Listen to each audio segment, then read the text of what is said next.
Hello there, Movie Club Strikes Back. This is another weekly review. Today I am reviewing one of our celebrity picks. The lovely Trisha Herschberger chose Gone with the Wind, and I'm going to be talking about that.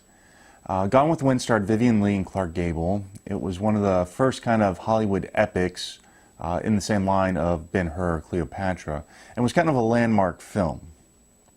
It was based off a book by the same name, and I haven't read the book, so I'm going to be trying to keep this review strictly on the movie itself. Quick synopsis for this film is this is set around and after the Civil War and focuses mainly on the character of Scarlett O'Hara, who was the daughter of a plantation owner, and focuses again on her trials and tribulations during that time frame. Now, due to the unrest of the Civil War, Scarlett loses her family, she loses really her entire way of life, and she's constantly involved in a struggle to regain that former life of luxury that she's been accustomed to. And she's willing to do anything to achieve it. One of the main influences in her life is the character Rhett Butler, played by Clark Gable. And he plays a love interest and an antagonist to Scarlett's role, kind of depending on the time frame. But it's a very sweeping movie. It takes in a lot of time, and you see a lot of changes that are going on in the world through the eyes of this particular person, again, Scarlett O'Hara. As with any film, this one's got its strengths and its weaknesses, and a lot of the problems I probably have with this film come from a historical or philosophical point of view. It's probably fair to say that from the outset, I'm a little biased towards not liking this film just based on the subject matter. And what I mean by that is that this myth of the antebellum South, this very genteel society full of beautiful and charming women and chivalrous men, is really a fiction that has been built up by propaganda from the post-war era. A lot of people who bemoan the loss of the Old South forget that it was built both economically and societally on the subjugation and enslavement of a race of people. So I don't feel bad that this society went away. One of the weaknesses people generally associate with this film is the length, because it is 4 hours long. My problem really isn't the length, is that the fact that the story just kind of meanders through those 4 hours. You don't really get a dramatic point anywhere in the film. There are dramatic elements and dramatic moments, but it's never woven together very well. I blame this partially on just weak writing, and by that I mean it's kind of lazy in the fact that we see Scarlett and she has a problem in her life, an obstacle. You know, something bad happens, and she tries to deal with it, and then something worse happens, and she tries to deal with it, and something worse happens, and it's just kind of this spiraling downward of something worse happens, and then something worse happens, and then something worse happens, and there's never any kind of catharsis or dramatic conclusion for it, so it's just kind of weak overall. One of the main reasons I can't get emotionally involved in this film is because the main character, Scarlett, is an unsympathetic character. She has very few redeeming qualities, and I can't ever get behind her. She's petty, she's vindictive, she's cruel.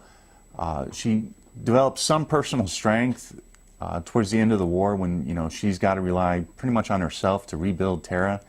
But she never grows or develops a stronger moral character because of it.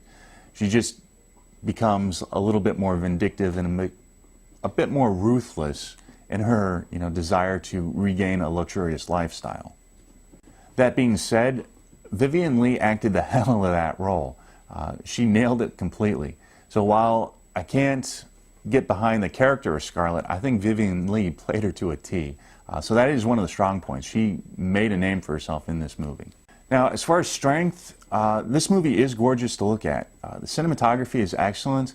They were kind of expanding some boundaries in Hollywood at the time, and Gone with the Wind really typifies how they were doing that. It's very colorful, very beautiful to look at, and I think they did an astounding job given what they had at the time. Again, the cinematography is excellent. One of my favorite shots, not just in this film, but in all of cinematic history, I think, is the one scene where Scarlett's at the field hospital, and it starts panning upwards. The camera kind of pulls back, and you see slowly revealed are just the hundreds and hundreds of wounded Confederate soldiers in this kind of big train yard. And you get a scope of the devastation that the wars caused. It's a great shot, it's very well done, and is one of the preeminent shots in this film. Overall, I think this movie is just a little bloated, and that's where some of the problems come from. Generally, I don't complain when a movie sticks very faithfully to the source material, but they took it to the 10th degree in this one, and it works against the movie. There's just too much. And again, the story kind of meanders and it never gets to a point. There are a lot of great moments in the film, but sometimes they're a bit few and far between, and I'm not sure that the entirety of the movie is actually worth it. Now, I do recommend that you watch this film. You can at least give it a shot, if only to see what everybody else is talking about. But you might be one of those people that this movie really speaks to, because there are a lot of people out there who think this is a great movie and they really love the story. I'm not one of them, but I don't disrespect the people who are. At the same time, don't feel bad if you feel it's overly long and at times heavily melodramatic, because in my opinion it is. That's what I have to say about Gone with the Wind.